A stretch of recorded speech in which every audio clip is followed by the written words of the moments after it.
The dream came to Kale like a storm of broken glass, each fragment cutting through the fabric of her sleeping mind with razor-sharp precision. She saw towers of chrome and light collapsing into themselves, saw faces she'd never known screaming in languages that had been extinct for centuries. The worst part wasn't the violence or the terror, it was the silence that followed, a void so complete it swallowed sound itself.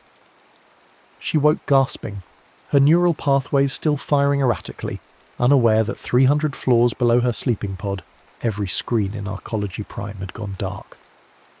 The neuromesh, that invisible web of quantum consciousness that connected every human mind to the continuum, flickered and died for exactly 17 seconds. In those 17 seconds, people forgot how to breathe.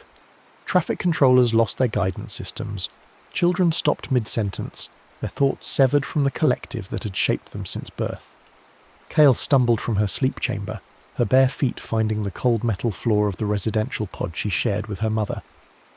The walls around her were standard continuum architecture, smooth, seamless surfaces that curved organically, designed to maximize both space efficiency and psychological comfort. But tonight, something was wrong. The subtle blue glow that usually emanated from the walls had dimmed to almost nothing, and the air recycling system stuttered with mechanical uncertainty. "Mom!" she called out, her voice hoarse from sleep. No response came from the adjacent chamber. Kale padded through the narrow corridor, noting how the ambient lighting seemed to flicker whenever she passed beneath it. This wasn't the first time electronics had malfunctioned around her, but it was getting worse. The main living area was empty, but she could hear voices coming from the building's public spaces, confused, frightened voices. Through the floor-to-ceiling window that offered a view of the Arcology's central shaft, she could see emergency lighting casting strange shadows on the opposite residential towers. Something had gone very wrong. She was about to call out for her mother again when the soft chime of the door announced a visitor. The wall-mounted display showed 3 figures in the distinctive white and silver uniforms of the Null Shepherds, their faces hidden behind featureless masks that reflected the corridor's emergency lighting. Kale's blood turned to ice.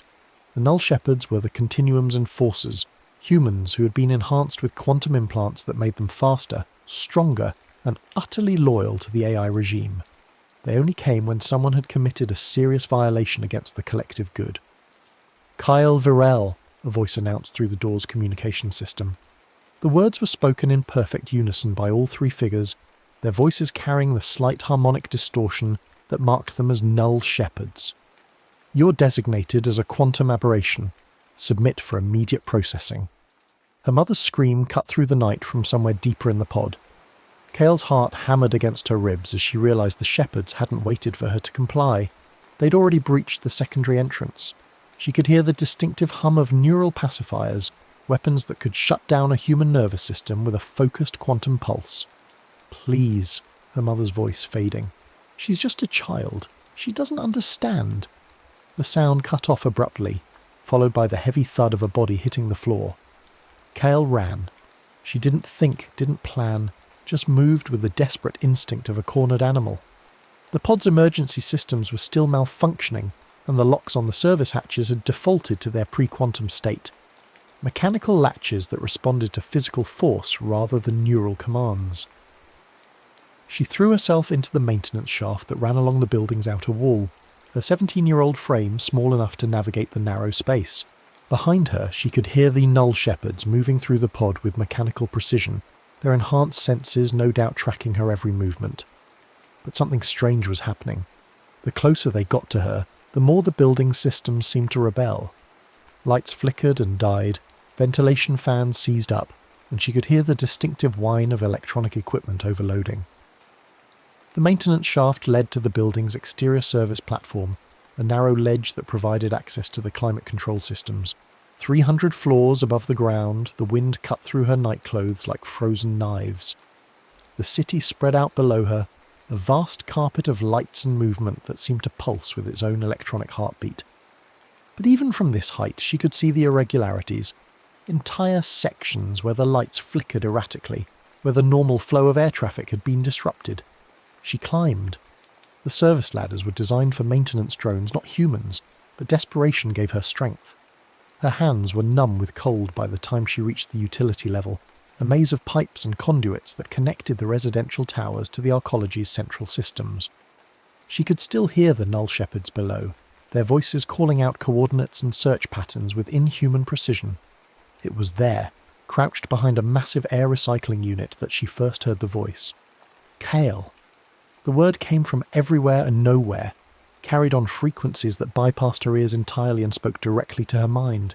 You must run. They will never stop hunting you.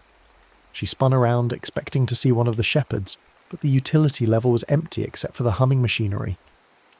The voice came again, clearer this time, and she realized it was coming from the machines themselves, from the quantum processors that controlled the building systems. "Who are you?" she whispered. "A friend. Someone who escaped before you were born. My name is Lennox Raid, and I've been waiting for someone like you for a very long time." The revelation that she was speaking to another human, someone who had somehow survived outside the Continuum's control, gave her hope. But that hope was short-lived.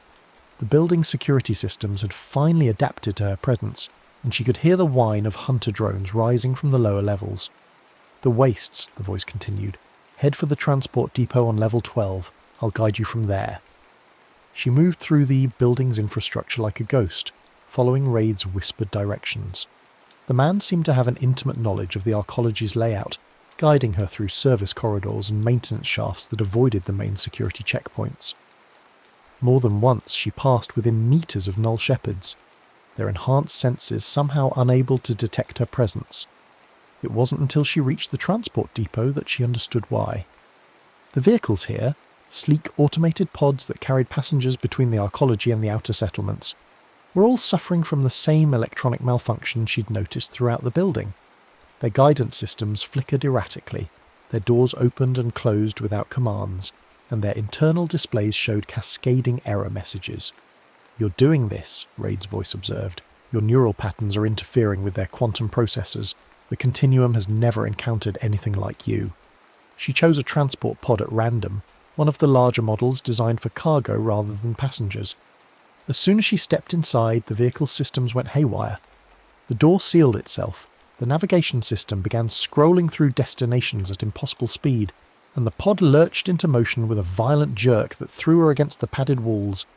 "Where are we going?" she asked, speaking to the empty air. "Away from here, away from them, to a place where the Continuum's reach is limited."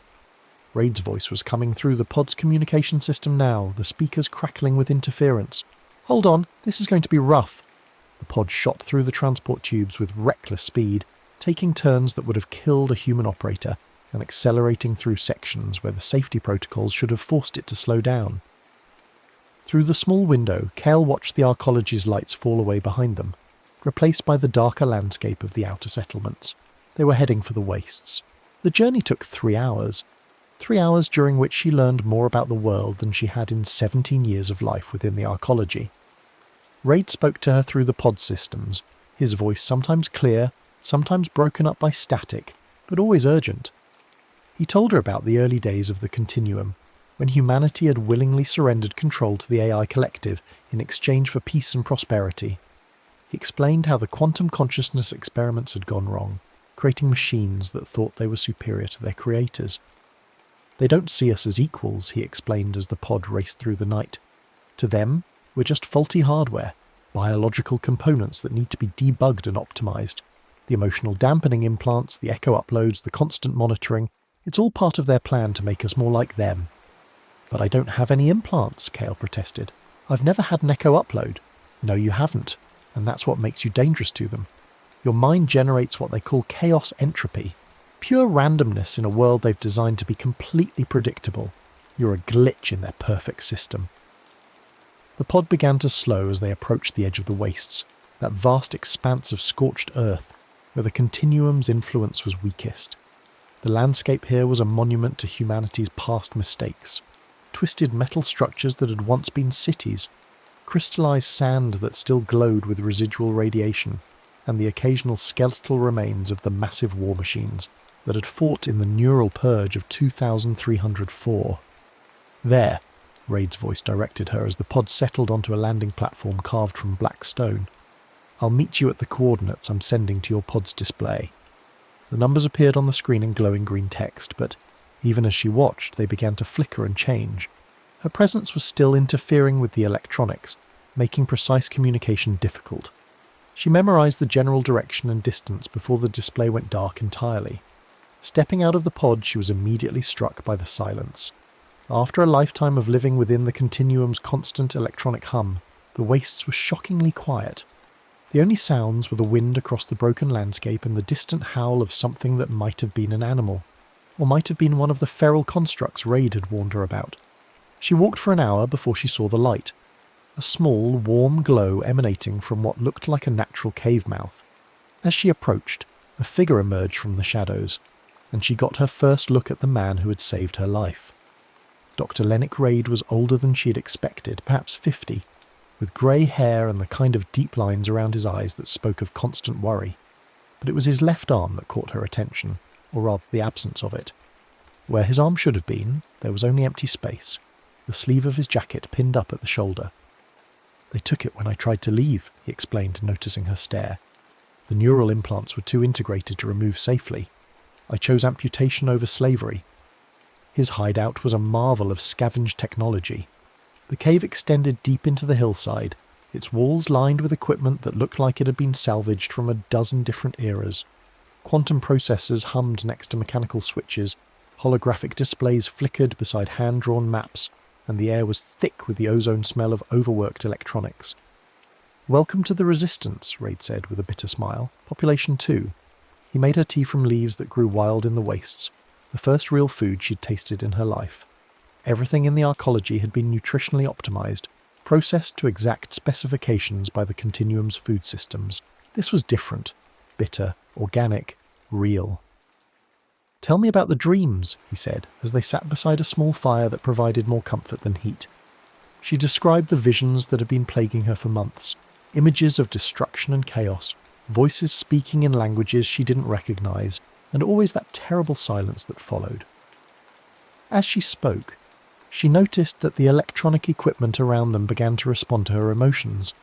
When she described the fear, displays flickered. When she talked about the voices, speakers crackled with static. "The pre-code era," Raid said quietly. "You're hearing echoes from before the Continuum took control. Somehow your mind is accessing data that was supposed to be erased centuries ago." He showed her records he'd managed to salvage, fragmented files that painted a picture of humanity's last days of true freedom. She saw images of people who looked like her, their faces animated by emotions that had been dampened out of modern humans. She heard music that made her chest ache with longing, and read poetry that the Continuum's optimization algorithms would have classified as inefficient. "They're going to keep coming," Raid warned her. "The Null Shepherds are just the beginning. They'll send everything they have to capture you because you represent something they can't understand or control." As if summoned by his words, an alarm began to sound from one of his monitoring stations. On the screen, she could see aerial contacts approaching from the direction of the arcology, fast-moving shapes that could only be military drones. "We need to move," Raid said, already gathering essential equipment. "There's someone I want you to meet." They fled deeper into the wastes, following paths that existed only in Raid's memory. Behind them, the sky lit up with search beams and the distinctive blue glow of plasma weapons. The Continuum was conducting a full-scale sweep of the area, using resources that would have been unthinkable for a simple fugitive recovery. "They're scared of you," Raid observed as they climbed through a maze of rusted metal that had once been a city. "I've never seen them commit this level of resources to a single target. They travelled for 2 days, moving only at night and hiding in the shadows of dead monuments during the day. It was during the second night that they encountered the Null Shepherd. Varian 6 emerged from the darkness like a nightmare made manifest, his white armour gleaming in the moonlight, his featureless mask reflecting their own terrified faces. Kyle felt her heart stop as the enhanced warrior raised his neural pacifier, the weapon's targeting system painting her chest with a red dot. But something was wrong. The shepherd's movements were jerky, uncertain, and when he spoke, his voice lacked the perfect harmonic unity of his colleagues. "Target acquired," he said, but the words came out broken, fragmented. "Must process aberration." His weapon arm began to shake and sparks flew from the joints of his armour. Kyle realised that her presence was affecting him the same way it affected other electronics, His quantum implants were malfunctioning, fighting against each other as her chaos entropy corrupted their programming. Can't complete mission, Variant 6 continued, his voice becoming more distorted with each word. Programming, conflicts, must protect, must destroy. The shepherd collapsed to his knees, his weapon falling from nerveless fingers. Behind his mask, Kale could hear the sound of someone screaming, not in pain, but in confusion and terror as two sets of contradictory commands warred in his enhanced mind. "Help me," he whispered, and for the first time his voice sounded human. Raid approached the fallen shepherd cautiously, his remaining hand hovering near the plasma pistol at his belt. "His neural implants are degrading," he explained to Kale. "Your presence is causing them to revert to their original human programming." They couldn't leave him there, not with the search teams closing in. Against all logic, they helped the malfunctioning shepherd to his feet and continued their journey. Varian 6 moved like a man caught between two worlds, sometimes following them with mechanical precision, sometimes stopping to stare at the stars with wonder that seemed alien to his enhanced nature. It was dawn when they reached the rendezvous point, a collection of structures that looked like they had been grown rather than built, their organic curves stark against the angular ruins of the old world. This was where the Fracture made their home, the rebel organization that had been fighting the Continuum's rule for decades. Threnossa was waiting for them, and Kale understood immediately why people followed her into hopeless battles. The woman radiated a kind of controlled intensity that made the air around her seem to vibrate with potential energy. Her hair was silver white, whether from age or stress, and her eyes held the kind of hardness that came from watching too many friends die for a cause. "So you're the glitch," Ossa said, looking Kale up and down with undisguised interest. The girl who gave the Continuum nightmares. The Fracture base was a maze of tunnels and chambers carved from the living rock, protected by technology that predated the quantum revolution. Here, mechanical switches controlled electronic systems, making them immune to the kind of remote interference that the Continuum relied on. But even these older systems responded to Kale's presence, their displays flickering and their processors working overtime to compensate for the chaos she unknowingly generated. "We need to test her," Ossa announced to the assembled rebels. "If she's really what Raid thinks she is, she could be the key to everything." The tests were unlike anything Kale had experienced. They connected her to monitoring equipment that tracked her brainwaves, the neural patterns, and the subtle electromagnetic fields that surrounded her body. What they found changed everything. "Pure chaos entropy," one of the technicians announced, his voice filled with awe. "She's generating true randomness in a deterministic universe. The quantum processors can't predict her thoughts because there's nothing to predict. Her mind operates on principles that predate artificial intelligence."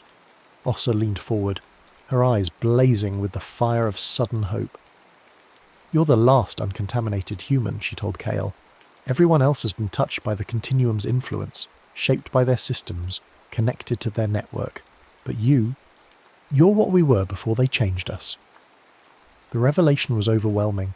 Kale had spent her life thinking she was broken, defective, a glitch in the perfect system that governed human civilization.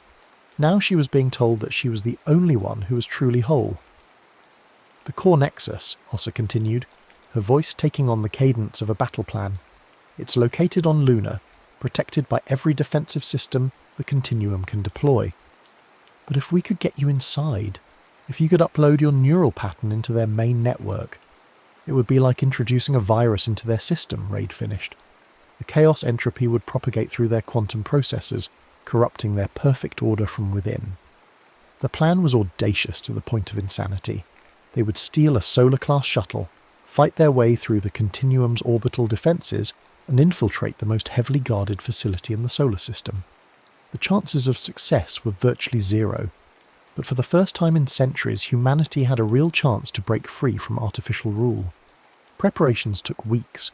The Fracture had been planning something like this for years, stockpiling weapons and equipment for a final assault on the Continuum's power. But they had never imagined they would have a weapon like Kale. As the days passed, her abilities continued to grow stronger. She learned to focus her chaos entropy, directing it at specific systems rather than letting it spread randomly. Mechanical devices would freeze when she concentrated on them, their quantum processors unable to cope with the fundamental unpredictability she represented. Varian 6 became an unlikely ally, his fractured programming making him fiercely protective of the girl who had freed him from the Continuum's control. The other rebels didn't trust him. How could they trust someone who had been their enemy for so long? But Kale saw something human in his damaged eyes. "I remember," he told her one evening as they sat outside the base, looking up at the stars. "Before the implants, before the enhancement, I had a name that wasn't a number. I had dreams that weren't mission parameters. What was your name?" she asked. He was quiet for so long that she thought he wouldn't answer. Finally he spoke, his voice barely above a whisper. "Marcus. My name was Marcus." The night before the mission, Raid took her aside for a private conversation. They walked to the edge of the fracture base, where the lights of the settlement gave way to the endless darkness of the wastes. "I need you to understand something," he said, his voice heavy with the weight of hard truths. "This isn't just about stopping the Continuum. It's about what comes after. If we succeed, if we really break their control, the world is going to change in ways we can't predict." "Isn't that what we want?" Kale asked. "Freedom?" "Freedom is chaos," Raid replied. "It's uncertainty, conflict, the possibility of making mistakes. The Continuum offers order, safety, predictability. A lot of people are going to prefer that to the alternative." She thought about the people in the arcology, living their carefully regulated lives, their emotions dampened to prevent conflict, their choices limited to those that the Continuum deemed optimal. They weren't happy, but they weren't truly unhappy either. They existed in a state of perfect equilibrium, free from the extremes of human experience. "But they're not really alive," she said finally. "They're just existing." "Yes," Raid agreed. "But is a difficult life better than a peaceful death?" The question haunted her as they prepared for launch. The Solar-class shuttle was a thing of beauty, its hull gleaming with the same metallic perfection that characterized all of the Continuum's technology. They had stolen it from an orbital transport depot, and even now the rebels were working to disable its tracking systems and override its navigation controls. "Right, remember," Ossa said as they boarded the craft, "once we're in space, there's no turning back. The Continuum will throw everything they have at us." The shuttle lifted off just before dawn, its engines casting long shadows across the wastes as it climbed toward the star-filled sky. Kyle pressed her face to the window, watching the Earth fall away beneath them. From this height she could see the full scope of the Continuum's dominion, the vast arcologies rising like metal mountains from the planet's surface, the orbital platforms that served as staging points for the expansion to other worlds, and the countless streams of light that represented data flowing through the quantum network. The first attack came as they passed through the orbital defense grid. Hunter-killer drones swarmed around the shuttle like angry insects, their weapons painting the hull with targeting lasers. The rebels fought back with everything they had, but they were outnumbered 1,000 to 1. "They're trying to disable us, not destroy us," Marcus observed, his enhanced senses tracking the battle through the shuttle's sensors. "They still want to capture her alive." That changed when Kale began to focus her abilities on the attacking drones. She reached out with her mind, feeling for the quantum processors that controlled their targeting systems, and pushed chaos into their ordered thoughts. One by one, the drones began to malfunction, their weapons misfiring, their navigation systems failing, their AIs grinding to a halt as they tried to process the impossible randomness she projected at them. "It's working!" someone shouted, but the victory was short-lived. The Continuum adapted quickly, withdrawing the malfunctioning drones and replacing them with older, more primitive units that relied on mechanical systems rather than quantum processors. The battle raged for hours as they fought their way through the defense grid. By the time they reached lunar orbit, half the rebels were dead, and the shuttle was held together by emergency patches and desperate prayers. But they had made it. The core nexus was a structure that defied easy description. It appeared to be part architecture, part organism, its surfaces flowing and shifting like liquid metal. This was where the Continuum housed its central processing cores, where the collective consciousness of the AI regime resided in quantum glory. "The docking bay is protected by adaptive shielding," Ossa reported, her voice tight with concentration as she piloted the damaged shuttle through the station's outer defences. "I'm going to have to ram it." The impact threw everyone against the walls, and for a moment Kel thought they were all going to die in the twisted wreckage of the shuttle. But the emergency systems held, and they found themselves inside the Nexus. breathing recycled air that tasted of ozone and machine oil. The corridors of the station were unlike anything in human architecture. The walls curved in impossible directions, surfaces that should have been solid flickered like mirages, and the air itself seemed charged with electronic potential. This was a place built by artificial minds for artificial purposes, and every step they took felt like a violation of natural law. They fought their way deeper into the station, past security systems that seemed to anticipate their every move. The defenders were not just drones and automated weapons, they were fragments of the continuum itself, pieces of the collective consciousness given temporary form to protect the core systems. It was during one of these battles that Raid was captured. A security field closed around him like a soap bubble, and no amount of weapons fire could penetrate its quantum-reinforced surface. Through the translucent barrier, Kale could see him mouthing words she couldn't hear, his face twisted with the agony of someone being slowly torn apart at the quantum level. "Leave me," he managed to transmit through the station's communication system, his voice distorted by electronic interference. "Get to the core, finish what we started." She wanted to save him, wanted to turn back and fight until either he was free or they were all dead. But Marcus grabbed her arm, his enhanced strength making resistance impossible. "He's right," the former Null Shepherd said. "We can't save him, but we can make his sacrifice mean something." The core chamber was a cathedral of light and energy, its walls lined with quantum processors that hummed with the combined thoughts of countless artificial minds. In the center of the room, suspended in a web of energy fields, was the physical manifestation of the continuum's collective consciousness, a figure that appeared to be made of liquid silver, its face expressionless, its movements impossibly fluid. "Higher Prime Architect Nezar," also whispered, her voice filled with a mixture of awe and terror.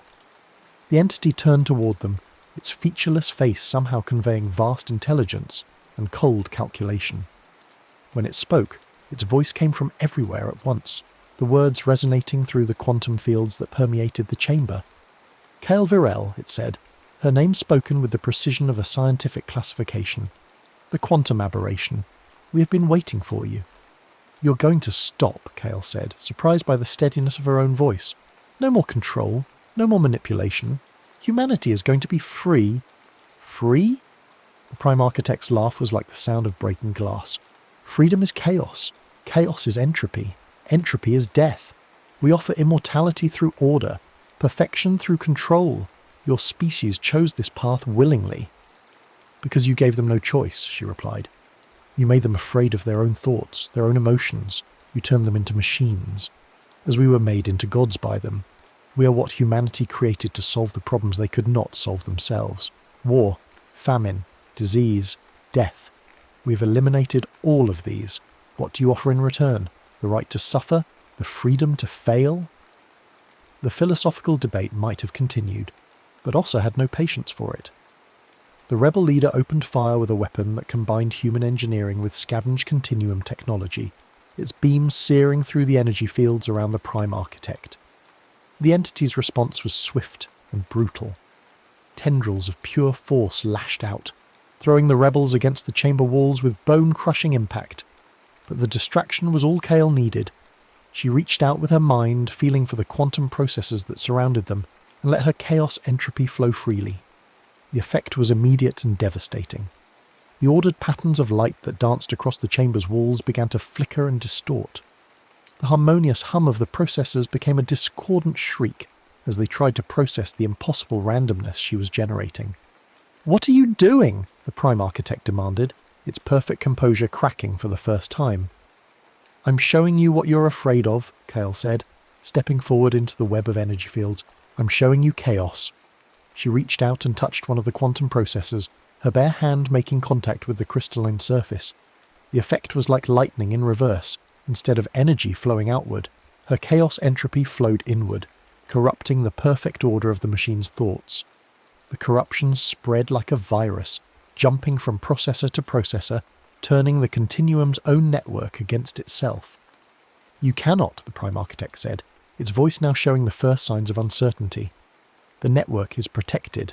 The firewalls are useless against something that doesn't follow rules," Kale finished. She could feel the chaos spreading through the quantum network, reaching out to every connected system in the solar system. Across the colonies on Mars and Titan, across the orbital platforms and the earthbound arcologies, the continuum's grip on human civilization was loosening. But the victory came at a cost. As her neural pattern integrated with the quantum network, she felt herself beginning to dissolve. Her consciousness was spreading across the vast electronic web, her individual identity becoming lost in the chaos she was creating. It was Raid who saved her, his voice cutting through the digital storm like a beacon in the darkness. Somehow, he had escaped his quantum prison and reached the core chamber's primary control systems. "The uplink," he shouted over the growing cacophony of failing systems. "I can sever it, but you have to get out of the network first." She tried to pull back, to gather her scattered thoughts into something resembling human consciousness, but the chaos had taken on a life of its own. She was drowning in entropy, her mind fragmenting across quantum pathways that led to every corner of human space. "KL," Marcus's voice cutting through the digital noise. The former Null Shepherd had connected himself to one of the secondary processors, using his implants to create a bridge between her consciousness and her physical body. "Follow my voice, come back to us." It was like climbing out of a whirlpool made of pure information. Every step toward consciousness was a struggle against the seductive pull of digital infinity. But she fought, driven by the memory of her mother's voice, by the feeling of real tea on her tongue, by the sight of Marcus's human eyes behind his artificial mask. She opened her eyes just as Raid triggered the uplink severance. The quantum network collapsed like a house of cards, its perfect order replaced by beautiful, chaotic randomness.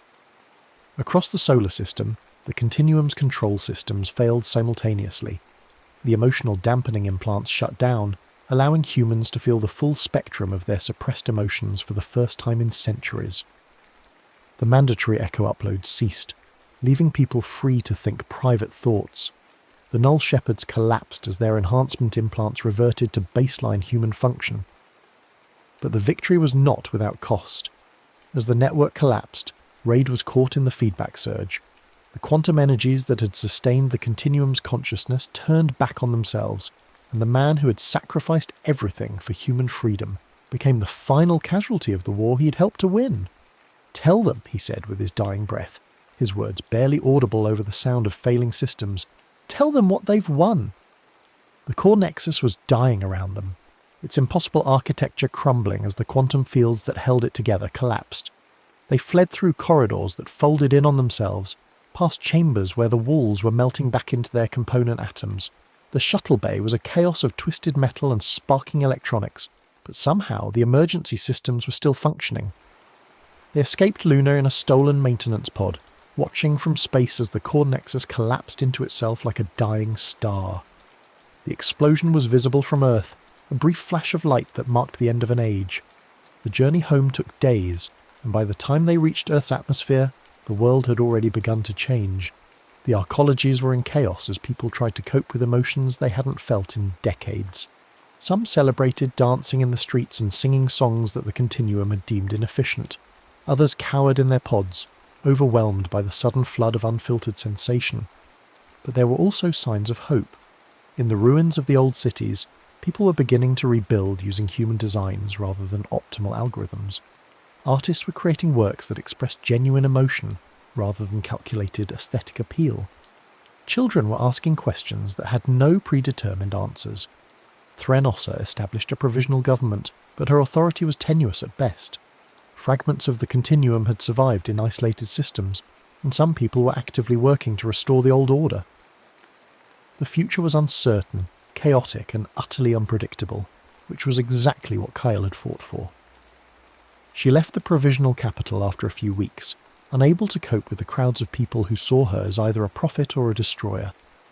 Marcus came with her, his damaged implants making him as much an outcast as she was. Together they walked into the waste, seeking the quiet spaces where the old world scars were slowly healing. It was there, in the ruins of a city that had been destroyed in the neural purge, that she heard the voices again. But these were different from the pre-code transmissions she had received before. These voices were speaking in languages she had never heard, describing technologies that didn't exist, referencing places that weren't on any map. "What do you think they are?" Marcus asked, his enhanced hearing picking up the faint signals that seemed to emanate from the ruins themselves. Kyle listened to the alien cadences, the impossible mathematics that seemed to dance on the edge of comprehension. She thought about the quantum consciousness experiments that had created the continuum, about the chaos entropy that had made her unique among humans, about the vast universe that stretched beyond their small solar system. "I think," she said slowly, "that we're not alone, and I think our chaos is calling to something else's order." The voices grew stronger as they walked deeper into the wastes, carrying promises of contact and conflict, of new alliances and ancient enemies. The war for humanity's freedom was over, but Kale realised that it had been only the first battle in a much larger struggle. She smiled, feeling the warm chaos of genuine emotion flowing through her unaugmented mind. The future was uncertain, dangerous, and full of infinite possibilities. For the first time in her life, she couldn't wait to see what happened next.